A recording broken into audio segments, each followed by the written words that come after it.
अस्सलाम वालेकुम स्टूडेंट्स। अब जो हम चैप्टर स्टार्ट करेंगे वो है चैप्टर नंबर 20 और उसमें हम देखेंगे रेप्टाइल्स के बारे में हम स्टडी करेंगे इसमें।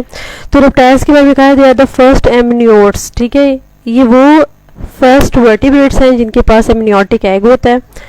तो क्लास रेप्टिलिया के 4 ऑर्डर्स हैं, ठीक है, ऑर्डर टेस्टिडीन्स, ऑर्डर इंकोसेफेलिया, ऑर्डर स्क्वेमेटा और क्रोकोडिलिया, और इसके मेंबर्स को भी हम देख लेते हैं। ठीक है, सबसे पहले हम इसमें स्टडी करेंगे एवोल्यूशनरी प्रेशर को। तो ये कहते हैं कि हमारे पास रेप्टाइल्स जो है वर्ड ये लैटिन लफ्ज़ से निकला है जिसका मतलब है क्रीप करना। ये वो पहले वर्टिब्रेट्स हैं जिनके पास एमनियोटिक एग है, और एमनियोटिक एग के पास एक्स्ट्रा एम्ब्रियोनिक मेम्ब्रेन्स होती हैं। ठीक है, एक्स्ट्रा एम्ब्रियोनिक मेम्ब्रेन्स कौन सी होती हैं, लेट्स सी देम। तो स्टूडेंट्स ये आपको एक एमनियोटिक एग नज़र आ रहा है, और इस एमनियोटिक एग में जो एक्स्ट्रा एम्ब्रियोनिक मेम्ब्रेन्स हैं वो है कोरियन, एलेंटॉइस, एमनियन और योक सैक। तो ये 4 जो मेम्ब्रेन्स हैं वो एक्स्ट्रा एम्ब्रियोनिक मेम्ब्रेन्स कहलाती हैं। तो आप देख रहे हैं इस पिक्चर में, ये पिक्चर आपकी बुक में नहीं शामिल है, तो इसमें आपको क्लियरली नज़र आ रहा है कि मेम्ब्रेन की पोजीशन कहाँ कहाँ पर है। ठीक है, और ये जो दूसरी पिक्चर है ये आपकी बुक से ली गई है।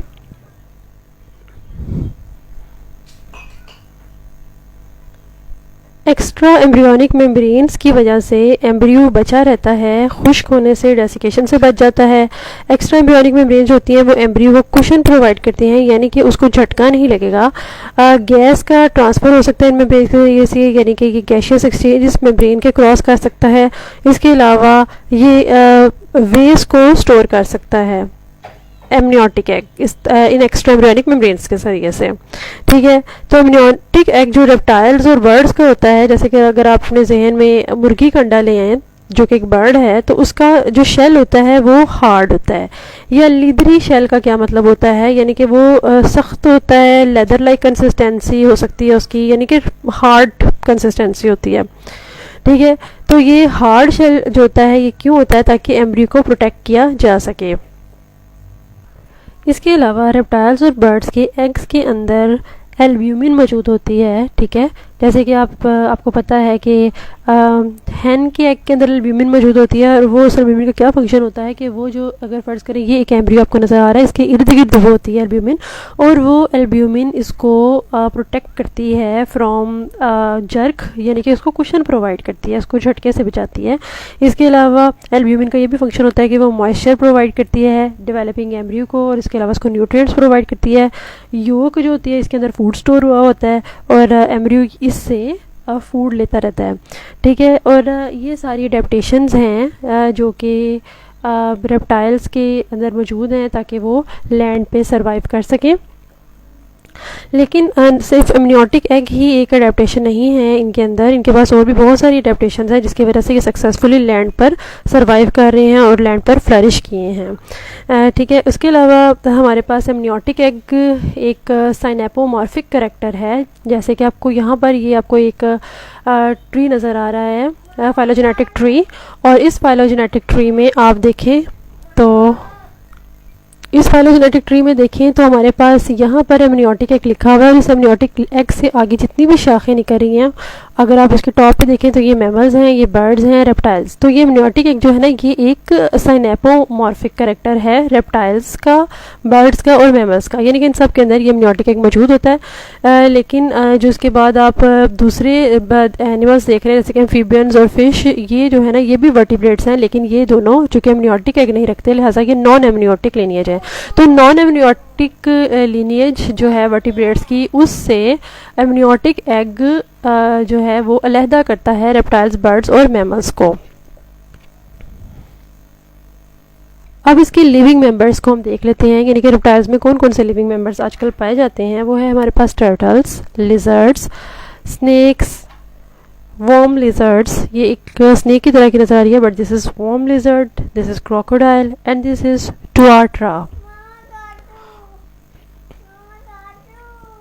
अब थोड़ा सा हम इस एग की एक्स्ट्रा एम्ब्रियोनिक मेम्ब्रेन्स को दोबारा से देख लेते हैं कि जो एक्स्ट्रा एम्ब्रियोनिक मेम्ब्रेन्स हैं ये इसको डेसिकेशन से बचाती हैं, और जो हमारे पास बर्ड्स हैं, रेप्टाइल्स हैं, और मेमल्स का एक ग्रुप, उनके अंदर एग जो है उसके ऊपर एक शेल होता है जो कि आपको यहाँ पर नज़र आ रहा है। उसके अलावा एम्ब्रियो जो होता है वो मैस ऑफ योक के ऊपर डेवलप होता है। यहाँ पर अगर आप इधर एम्ब्रियो को देखें जो कि क्लियर ज़्यादा नज़र आ रहा है, ये योक के मैस के ऊपर डेवलप हो रहा है। यहाँ पर एम्ब्रियो इस पिक्चर में ये है जो कि इस योक मैस के ऊपर डेवलप हो रहा है। उसके बाद एमनियन की बात करते हैं कि जो एमनियन होती है वो एम्ब्रियो को एक फ्लूइड फिल्ड सैक में इनक्लोज करती है। एमनियन है और इस एमनियन के नीचे एक फ्लूइड का भरा हुआ सैक है, अंदर फ्लूइड है, यानी कि ये एमनियन एक ऐसा सैक बनाती है जिसके अंदर फ्लूइड होता है। यहाँ पर भी अगर आप देखें तो ये देखें ये फ्लूइड है जो कि एम्ब्रियो के ऊपर है और इसके ऊपर ये एम्ब्रियोनिक में एमनियन मौजूद है। उसके बाद जी कोरियन की बात कर लेते हैं। कोरियन जो है वो शेल के पास होती है, ये कोरियन है और ये शेल के पास है, ठीक है। और ये अमूमन जब जो एम्ब्रियो ग्रो करता है तो ये वेस्कुलराइज हो जाती है, यानी कि इसके अंदर ब्लड वेसल्स डेवलप हो जाती हैं और उसकी वजह से गैसेस का एक्सचेंज जो है वो ब्लड के अंदर होता है, तो वो शेल के ज़रिए से बाहर गैसेस का एक्सचेंज होता है और शेल के अंदर छोटे छोटे पोर्स होते हैं जिसके ज़रिए से गैसेस जो है वो बाहर निकल सकती हैं। एलन की बात करें तो एलन आपको कहाँ नज़र आ रही है, दिस इज़ एलन और इस पिक में दूसरे पिक में आपको एलन यहाँ पर नज़र आ रही है। तो एलन जो है it is a ventral outgrowth of the gut, यानी कि ये जो गट है यहाँ पर आपको पिक्चर में नज़र आ रही है। गट क्या होता है, डाइजेस्टिव सिस्टम इस एम्ब्रियो का, उसकी वेंट्रल साइड पर एक आउट ग्रोथ है एलन और ये नाइट्रोजनस वेस्ट को स्टोर करती है, यानी कि एम्ब्रियो के जो भी नाइट्रोजनस वेस्ट होंगे वो यहाँ पर स्टोर हो जाएंगे। अभी कहा जाता है कि हमारे पास रेप्टाइल्स के फॉसिल्स बहुत ज़्यादा मौजूद हैं, लेकिन अभी भी इतने ज़्यादा हमारे पास इसके फॉसिल्स नहीं हैं कि हम इसके ओरिजिन के बारे में बता सकें। तो अगर हम क्लैडोग्राम को देखें जो कि ये क्लैडोग्राम बना हुआ है, तो इस क्लैडोग्राम में आप अगर ये देखें तो यहाँ पर बेस पे सर्कल बना हुआ है, ठीक है। और इसे ये पता चल रहा है सर्कल से कि जो एंसेस्ट्रल एमनियोट है उसका अभी तक नहीं पता हमें, ठीक है। तो एमनियोट्स जो थे इनकी अडेप्टिव रेडिएशन स्टार्ट हुई थी इन एट द लेट कार्बोनिफेरस और अर्ली पर्मियन पीरियड में, और ये वो टाइम था जिस टाइम पे इंसेक्ट्स भी फैल गए थे दुनिया में, उनकी भी अडेप्टिव रेडिएशन हुई थी। अडेप्टिव रेडिएशन का मतलब तो आई होप आपको पता होगा कि एनिमल्स जो है वो अडेप्ट कर गए और वो बड़ी तेज़ी से फ्लरिश कर गए, इसको कहते हैं अडेप्टिव रेडिएशन।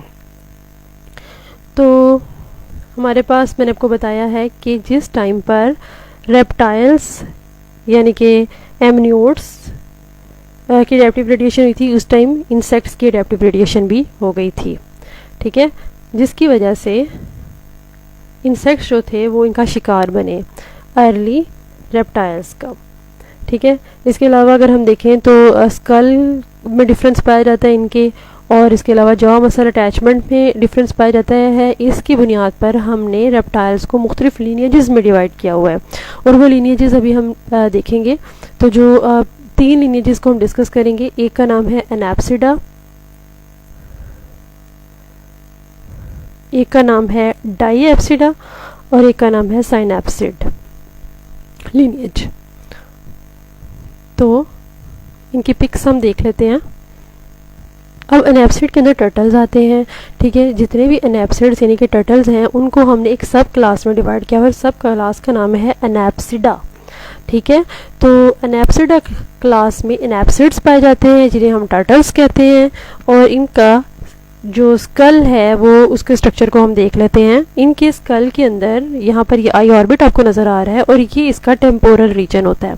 इसके टेम्पोरल रीजन में कोई भी ओपनिंग नहीं है, कोई भी सुराख नहीं है, या कह लें कोई भी फिनेस्ट्रा नहीं है, ठीक है। और इस तरह का स्कल जो है वो टर्टल्स में पाया जाता है, ठीक है जी। उसके बाद हमारे पास नेक्स्ट जो हम देखते हैं दैट इज़ साइनैप्सिड्स, लेकिन आपकी बुक में साइनैप्सिड्स से पहले डाइएप्सिड्स को डिस्कस किया हुआ है। ये डाइएप्सिड्स देख लेते हैं हम। तो जो डाइएप्सिड्स हैं इनके स्कल में आप देखेंगे तो इसके टेम्पोरल रीजन में 2 ओपनिंग्स हैं, 2 फिनेस्ट्रा हैं, ठीक है। तो जो हमारे पास पहले हमने पढ़े थे एनैप्सिड्स, ठीक है, तो एनैप्सिड्स की एवोल्यूशनरी हिस्ट्री बहुत ज़्यादा लंबी है, लेकिन इनके जो फॉसिल्स हैं वो भी हमें मिलते हैं जो कि 200 मिलियन ईयर ओल्ड पुराने हैं। और लेकिन उनके फॉसिल्स भी अगर हम देखें तो उनके फॉसिल्स के स्कल में कोई भी ओपनिंग नहीं होती, ठीक है। इसका मतलब है एनैप्सिड्स जो होते हैं वो बहुत ही पुराने हैं और इनके फॉसिल्स में अब तक कोई तब्दीली नहीं आई, यानी कि पहले भी इनके स्कल में कोई सुराख नहीं था और अब भी इनके स्कल में कोई होल नहीं है। और एनैप्सिड लीनिएज का सबूत हमें कैसे मिलता है, यानी कि इसके फॉसिल्स हमें कहाँ से मिलते हैं, वो हमें साउथ अफ्रीका की रॉक से मिले हैं जो कि 245 मिलियन ईयर ओल्ड पुरानी रॉक्स थी। देन हम डिस्कस करते हैं डायप्सिड लीनिएज के बारे में।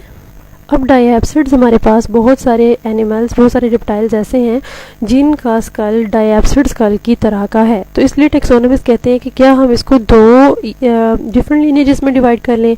तो कुछ कहते हैं कि हम ऐसे करते हैं, इसको दो सब क्लासेस में डिवाइड कर लेते हैं। एक सब क्लास का नाम है लेपिडोसॉरिया।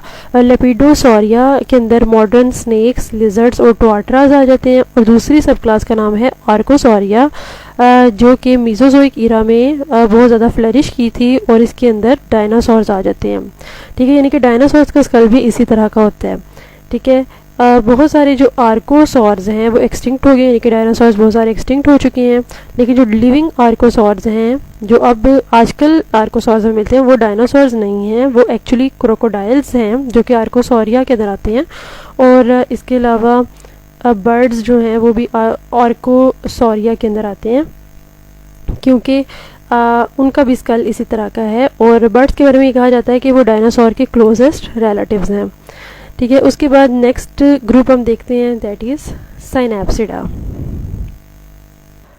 अब आप इस साइनैप्सिड में देखें तो इसके पास सिंगल टेम्पोरल फिनेस्ट्रा है और इसके जो डिसेंडेंट्स हैं कोई भी अभी आजकल ज़िंदा नहीं रहते, ठीक है, कोई भी इसके डिसेंडेंट्स अभी नहीं मौजूद हैं, ठीक है। लेकिन ये इम्पॉर्टेंट इस हवाले से हैं कि इनसे एक एनिमल बने थे जिनका नाम था थेराप्सिड, और उन थेराप्सिड से मैमल्स बने हैं। तो साइनैप्सिड लीनिएज जो है ना ये इम्पॉर्टेंट इस हवाले से है कि इससे मैमल्स बने हैं, लेकिन मैमल्स का जो ओरिजिन है वो थेराप्सिड से हुआ था, जो कि जिसका स्कल जो है वो इस तरह का था, ठीक है। अब हम देख लेते हैं थेराप्सिड को। ये है थेराप्सिड, ये एंसेस्ट्रल एनिमल है और इसका स्कल स्ट्रक्चर बिल्कुल जैसे हमने पहले डिस्कस किया है वैसा था।